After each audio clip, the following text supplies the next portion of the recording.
Hello, and here we are at the NAMM show with our new DB Mark products, and we'll start small. Over here we have some new pedals. We have the Mini Series, and there are 3 products in the Mini Series. The reason we went to the Mini Series is that pedal board space is becoming a premium because people like to have a lot of pedals.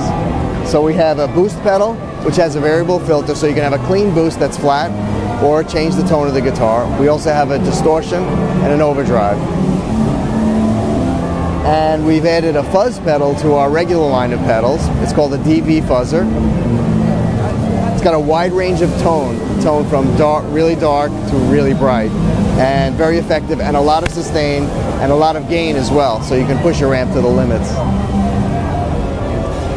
We've got 2 larger pedals, and one is a DV Booster, and it's a 7-band EQ with the EQ positions chosen for guitar from 50 Hertz up to 4K, and also variable level, and LEDs to show you what your levels are set at. And in addition to that, we have a similar pedal, but it's also got distortion built in. And with distortion and the EQ, you can get a really wide range of sounds, and the distortion distortion amount is variable as well, so you can get a bluesy overdrive sound to a heavy distortion sound.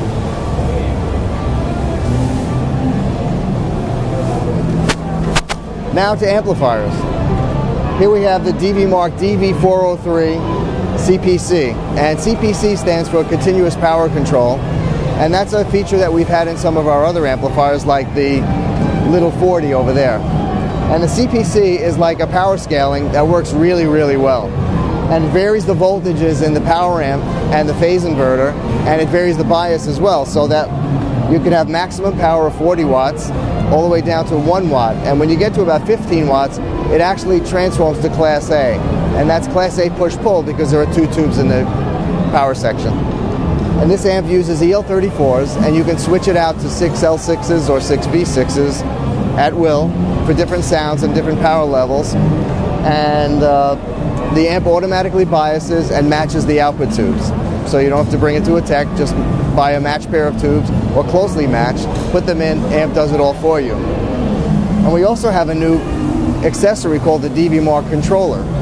And the DB Mark controller plugs into the service port on the back of the amp, and what that does is it shows you different internal parameters of the amplifier to see if the amp is working properly, and also to show you tube life. So what you do is when you put new tubes in the amp, you hit reset, and then as you use those tubes, the DB Mark controller tells you how long the tubes have been on, so you know when to replace the power tubes. And it shows you things like power amp voltages, bias voltages, working time, which is the tube life, and then also how many times you've turned the amp on and off, and some other internal parameters.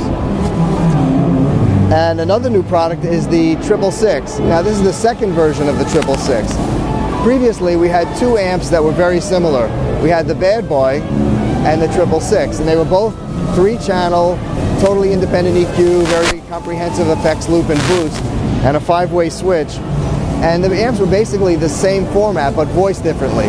They had the same clean sound, and the Bad Boy had a kind of what I call rock and roll overdrive and lead sound. And in the 666 it was more voiced for metal. And now we have one amp that has both voicings and gain structures. So you have that same clean sound and the overdrive sound with a switch, so you can go from the rock and roll sound to the more metal sound. And same thing on the lead channel, and it's quite effective. And what else do we have? We're unveiling the multi-amp. Now this is a real early prototype, doesn't have everything built in, but it's a very comprehensive modeling preamp, modeling effects, and an analog power amp that puts out up to 250 watts per channel if in stereo, or 500 watts in bridge mode. And basically you'll have a very realistic set of effects and models, very comprehensive, very high quality, and that'll be available probably sometime around April or May, and we'll really be unveiling it with its sounds built in at Frankfurt in April.